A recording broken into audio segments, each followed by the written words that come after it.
လုံးမင်္ဂလာပါရှင်ဒီနေ့မှာတော့ကျွန်မကလက်ဖက်နဲ့လေးနဲ့ပြပေးမှာဖြစ်ပါတယ်။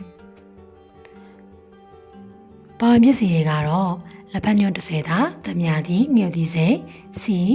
စားဟင်းကမုံတို့ပဲဖြစ်ပါတယ်။လက်ဖက်ကိုရေးဆေးပါမယ်ရှင်။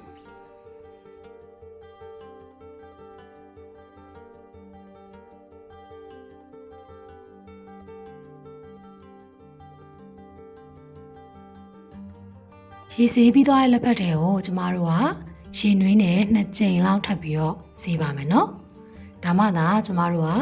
အဖန်ဓာတ်တွေအခါဓာတ်တွေညော့နေသွားမှာဖြစ်ပါတယ်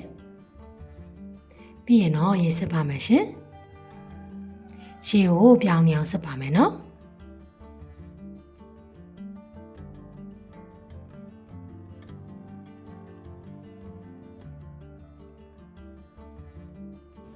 သမ ्या သီးလေးပါမယ်ရှင်။ငှက်သီးစိမ်းလေးပါမယ်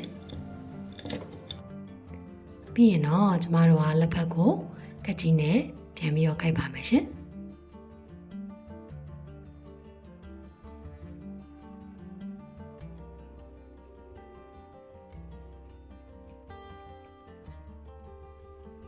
သမ ्या ကြီးညစ်ပါမယ်ရှင်ငှက်သီးစိမ်းထည့်ပါမယ်စားနဲ့ငယ်ထည့်ပါမယ်ရှင်ဟင်းကမုံနဲ့ငယ်ထည့်ပါမယ်